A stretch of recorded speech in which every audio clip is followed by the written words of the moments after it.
দেবী গঙ্গা অর্জুনের মৃত্যুতে হেসেছিলেন কেন? কুন্তী পুত্র অর্জুনকে মহাভারতে সবথেকে বড় ধনুর্ধর বলা হয়েছে। এরকমটাও বলা হয় যে যদি অর্জুন এত ভালো ধনুর্বিদ্যা না জানতেন তাহলে মহাভারতের যুদ্ধ পাণ্ডবদের কাছে জেতা অসম্ভব হয়ে যেত।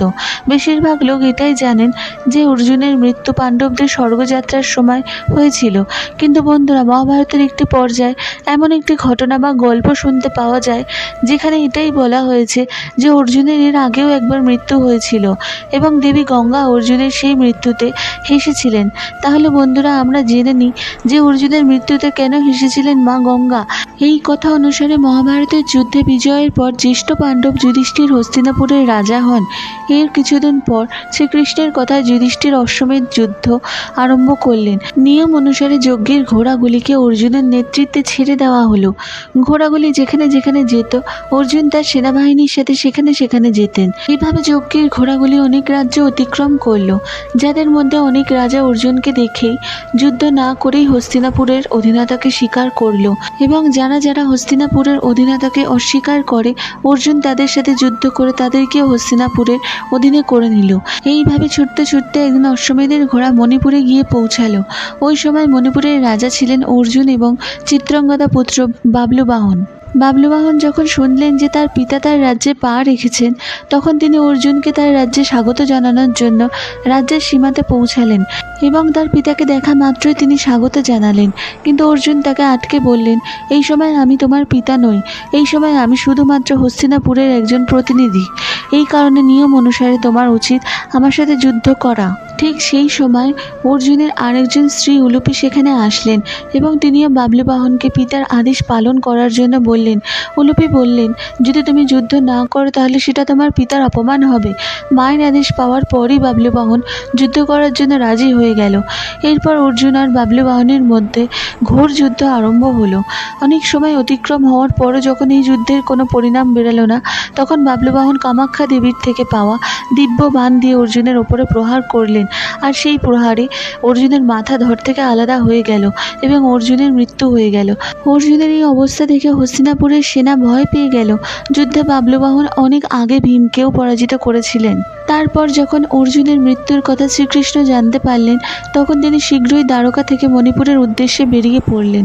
অন্যদিকে কুন্তীও অর্জুনের খবর পেয়ে মণিপুরের উদ্দেশ্যে রওনা হলেন। মণিপুরে পৌঁছে অর্জুনের এই অবস্থা দেখে শ্রীকৃষ্ণ মনে খুব কষ্ট পেলেন। ঠিক তখনই শ্রীকৃষ্ণ দেখলেন অর্জুনের মৃত্যুতে দেবী গঙ্গা জোরে জোরে হাসছেন। এর মধ্যে কুন্তীও সেখানে পৌঁছালেন আর নিজের পুত্রের মৃতদেহকে কোলে তুলে কাঁদতে লাগলেন। কুন্তীর কান্না দেখে দেবী গঙ্গা বললেন, হে কুন্তী, তুমি অকারণে কেন কাঁদছো? তোমার পুত্র অর্জুন তো তারই কর্মের ফল পেয়েছে। আমার পুত্র ভীষ্ম অর্জুনকে তার পুত্রের মতন ভালোবাসত। এরপরেও এই পাপী অর্জুন শিখণ্ডীর সাহায্য নিয়ে আমার পুত্রকে বধ করে। আমিও সেই সময় ঠিক এইভাবেই কেঁদেছিলাম। আজকে আমি আমার পুত্রের প্রতিশোধ নিয়েছি। কারণ কামাখ্যা দেবীর যে বাণ দিয়ে বাবলুবাহন অর্জুনকে প্রহার করে সেটি আমার দ্বারাই বাবলুবাহনকে প্রদান করা হয়েছিল। দেবী গঙ্গার কাছে এই রকম কথা শুনে শ্রীকৃষ্ণ অবাক হয়ে গেলেন। তিনি বললেন, হে দেবী গঙ্গা, আপনি কোন প্রতিশোধের কথা বলছেন? আপনি নিজে মা হয়ে আরেকজন মায়ের থেকে কিভাবে প্রতিশোধ নিতে পারেন?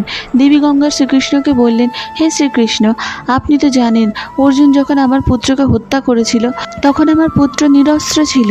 অর্জুনের যদি এটা উচিত কাজ বলে মনে হয় তাহলে অর্জুনকে তার পুত্র দ্বারা হত্যা করে আমি কি এমন ভুল করেছি? তখন বসুদেব দেবী গঙ্গাকে বোঝালেন, অর্জুন যেভাবে তার পিতামহ ভীষ্মকে বধ করেছিলেন সেই বধ করার কৌশল অর্জুনকে আগে থাকতে পিতামহ নিজে থেকেই শিখিয়ে দিয়েছিলেন। কারণ পিতামহ জানতেন উনি বেঁচে থাকতে পাণ্ডবদের জয়ী হওয়া খুবই কঠিন অথবা অসম্ভব। তাই পিতামহ নিজেই ঠিক করেছিলেন যে উনি নিজেই এই যুদ্ধ থেকে সরে যাবেন। তাই তাকে বধ করার কৌশল নিজে থেকেই অর্জুনকে শিখিয়ে দেন। অর্জুন বাবলুবাহনকে শুধু আটকেছিলেন, উনি পাল্টা প্রহার তো করেননি বাবলুবাহনের ওপরে। অর্জুন তো কামাখ্যা দেবীর দিব্য বাণ এবং আপনার মাহাত্ম্য বাড়িয়েছে। শ্রীকৃষ্ণের কথা শুনে দেবী গঙ্গা শ্রীকৃষ্ণের কাছে সাহায্য চাইলেন এই অবস্থা থেকে বাইরে আসার। তখন শ্রীকৃষ্ণ দেবী গঙ্গাকে তার প্রতিজ্ঞা ফিরিয়ে নিতে বললেন। তখন দেবী গঙ্গা অর্জুনের মাথা ধরের সাথে পুনরায় জোড়া লাগানোর পদ্ধতি বলে দিলেন। তখন শ্রীকৃষ্ণ অর্জুনের দ্বিতীয় স্ত্রী এবং বাবলু বাহনের সৎমা উলুপির দ্বারা প্রাপ্ত নাগমণির সাহায্যে অর্জুনকে পুনরায় জীবিত করে দিলেন। বন্ধুরা, আপনাদের যদি এই ভিডিওটি ভালো লেগে থাকে তাহলে কমেন্টে একটা অবশ্যই জয় শ্রীকৃষ্ণ লিখুন আর আমার এই চ্যানেলটি সাবস্ক্রাইব করে দিন।